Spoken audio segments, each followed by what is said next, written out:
et les esprits humains. Les satanistes offrent constamment des sacrifices humains au diable. Et les esprits de ces victimes sont transportés vers le royaume du diable et ils sont utilisés. Tu vois, voilà. Ils sont utilisés comme des démons jusqu'à ce qu'ils atteignent le nombre d'années que Dieu leur a alloué. C'est ce qu'il vient d'expliquer. Ce fut mon cas. Lui, Mathieu Bajoko, cela était son cas. J'étais mort prématurément, comme victime de la sorcellerie et du sacrifice humain. Et je fus transporté vers le monde sous-marin pour servir Lucifer comme un démon.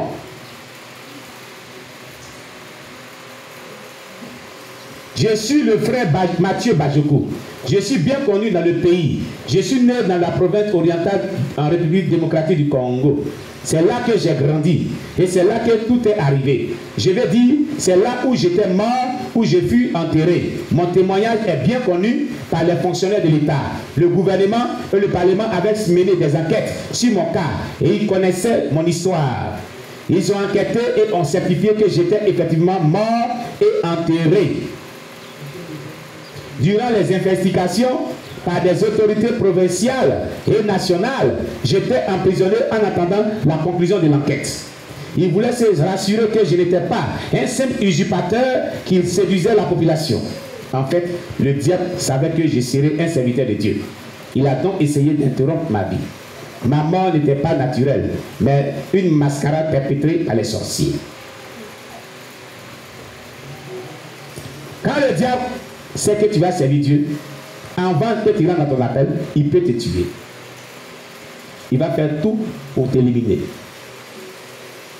Mais si la grâce de Dieu est avec toi, et que Dieu a décidé que tu atteins ton objectif pour lequel tu as sur la terre, il va tout faire, mais il ne réussira pas. Un jour, Dieu te délivrera de ce diable et tu le serviras. Acclame le Seigneur Jésus-Christ. Acclame très fort le Seigneur Jésus-Christ. Amen. Mon histoire a commencé lors de la mort de mon oncle. À la suite de la mort de mon oncle, mon père qui avait les moyens prit la responsabilité d'élever et de financer les études de mes cousins. Son oncle est mort. Il a laissé des enfants. Comme c'est la famille, son père ne pouvait pas laisser ses neveux, qui sont lui ses cousins. Donc il a décidé de les prendre en charge, de les éduquer, de les élever, de les mettre à l'école, de les financer. Voilà comment son malheur est venu. Vous voyez?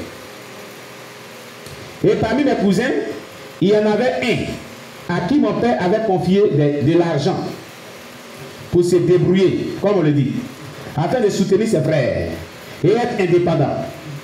Mais nous avons remarqué que celui-ci était devenu relativement riche en très peu de temps.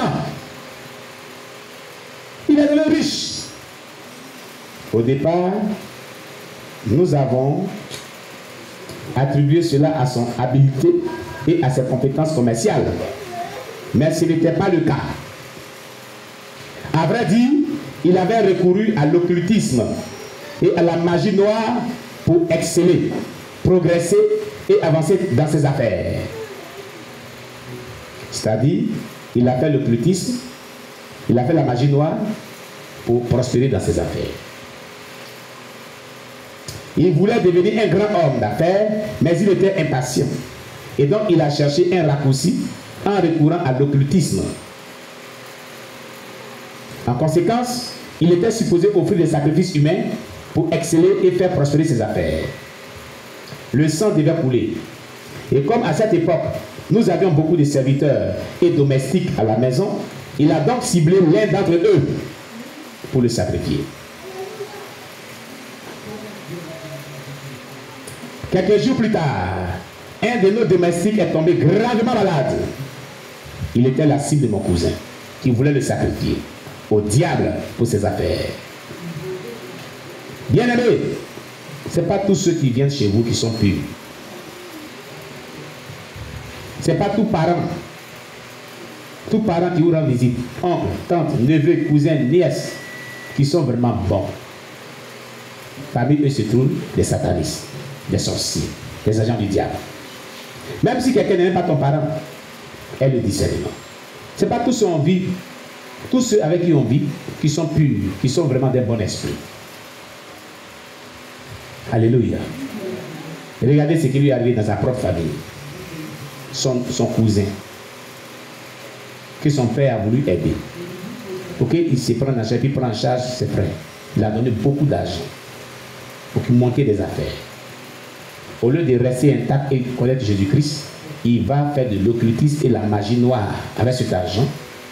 Et on lui demande maintenant de sacrifier un être humain. Il vient dans la maison de son oncle, qui est le père de Mathieu Bajeko, et c'est l'un des domestiques qui commence à sacrifier, mystiquement. Regardez les actions des hommes. L'homme est mauvais. L'homme n'a pas un bon cœur. L'homme, son cœur n'est pas bon. Quand un homme ne connaît pas Dieu véritablement, voilà de quoi il est capable. Il est comme un démon. Il est comme un démon. Alléluia. Il est comme un démon. Nous avons remarqué que sa santé, la santé de le domestique, était en train de se détériorer, bien qu'il recevait le traitement médical. Je lui ai alors suggéré de trouver des hommes de Dieu pour la prière. Quand ce domestique-là est tombé malade, malgré les soins médicaux, sa santé ne s'améliorait pas. Au contraire, ça se détruisait. Alors lui, Mathieu Bajoko, il a dit, tiens, allons-y dans les églises, les hommes de Dieu vont prier pour lui. Alors qu'il n'était pas chrétien. Hein? Mathieu Bajoko n'était pas chrétien. Sa famille n'était pas chrétienne. Mais l'inspiration est venue dans son cœur qu'on confie ce domestique-là à des hommes de Dieu pour qu'ils prient pour lui. Dieu peut parler même aux païens pour sauver des gens. Dieu est amour. Dieu est puissant. Alléluia.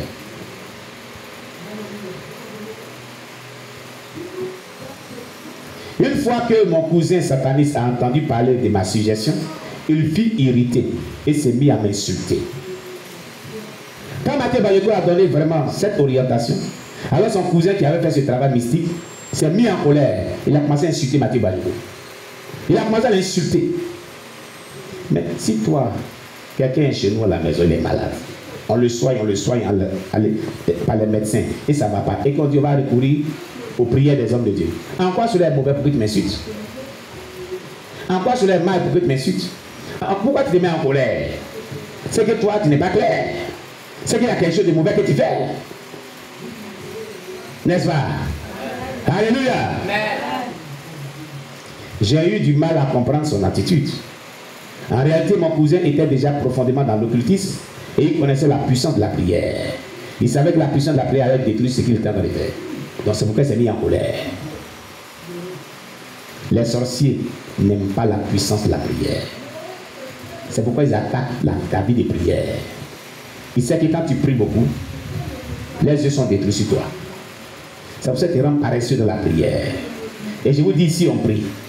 Quand vous venez ici, et je vous dis, demande de prier, priez. C'est la prière qui est détruite. Regardez ce que ce occultiste dit. Il s'est énervé. Il a commencé à chuter parce qu'il connaissait la puissance de la prière. La prière est puissante. Elle détruit les yeux des ténèbres. Elle te libère. Ne joue pas avec la prière.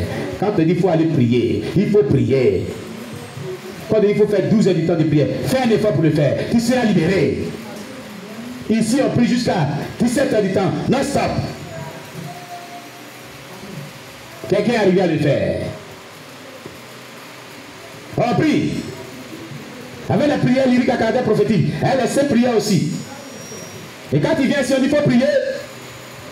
Il faut prier. La délivrance, la guérison, le miracle se trouve dans la prière aussi. Seul à seul avec Dieu. Cherche la face de Dieu. Car les sorciers, les mystiques, les démons connaissent l'efficacité de la prière. Ils connaissent la puissance qui réside dans la prière. Ils savent combien de fois cette prière est très puissante. Et les œuvres sont détruites par là. Voilà pourquoi t'empêches de prier. Tu n'es pas ici en tourisme. Tu es ici pour prier. Tu comprends? Tu n'es pas dans cette congrégation en touriste, en spectateur, en observateur, mais tu es là pour t'investir dans la prière. Tu es là pour te consacrer dans la prière, dans les jeûnes, dans la prière, dans les jeûnes, dans la prière, dans les jeûnes, jusqu'à ce que la puissance des ténèbres soit ébranlée et que ta vie soit libérée et que ta vie soit vraiment réjouissante à la gloire du Seigneur Jésus-Christ. Alléluia. Il connaissait donc la puissance de la prière.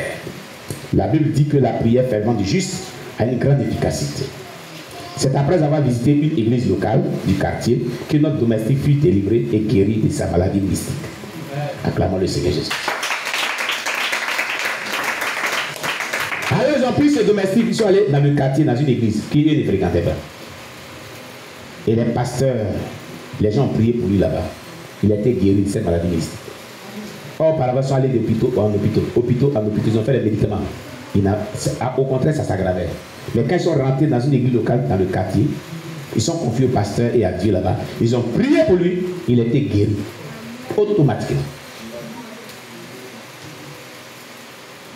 Vous comprenez?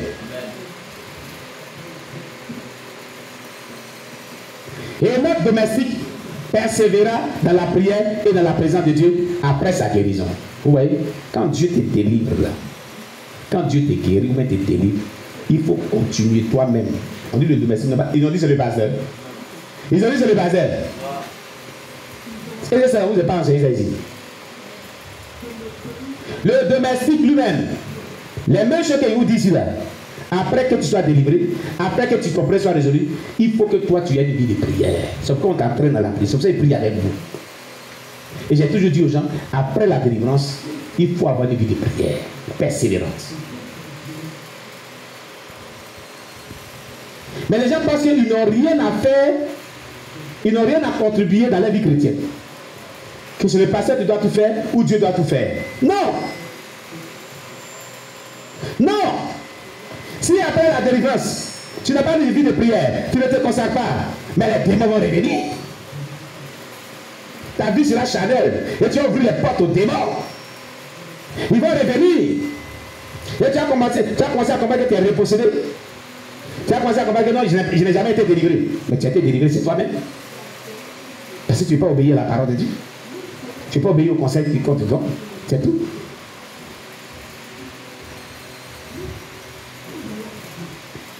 Vous comprenez?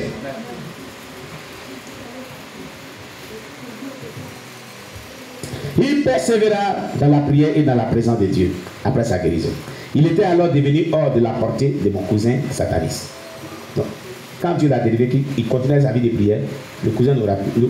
Les yeux mystiques de ce cousin n'avaient plus vraiment d'impact sur lui, n'avaient plus vraiment de l'emprise sur lui. Il était libéré de son emprise.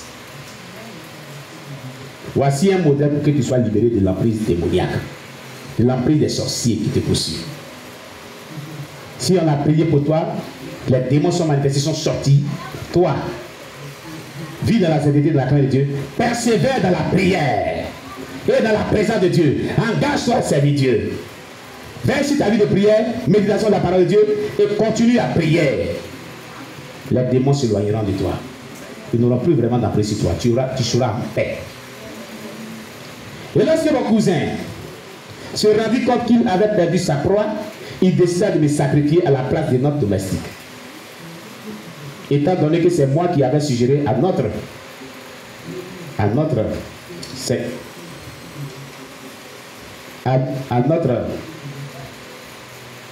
serviteur d'aller à l'église, c'est-à-dire le domestique d'aller à l'église, je devais donc le remplacer comme sacrifice, selon mon cousin. Et pour me sacrifier au diable, mon cousin utilisa de l'argent qu'il avait ensorcelé comme outil contre moi. L'argent, il a ensorcelé cela pour lui donner. Il a piégé l'argent. Ce n'est pas tout argent qu'on donne que tu vas prendre. Ce n'est pas à tout homme qu'il faut demander l'argent. Les mystiques peuvent ensorceler l'argent que tu t'es donné et ça peut être ton billet de mort, ton ticket pour l'enfer. Les gens qui aiment demander l'argent là. Hein? L'argent, sika. C'est pas tout l'argent qui est bon. Il y a l'argent ensorcelé, l'argent envoûté.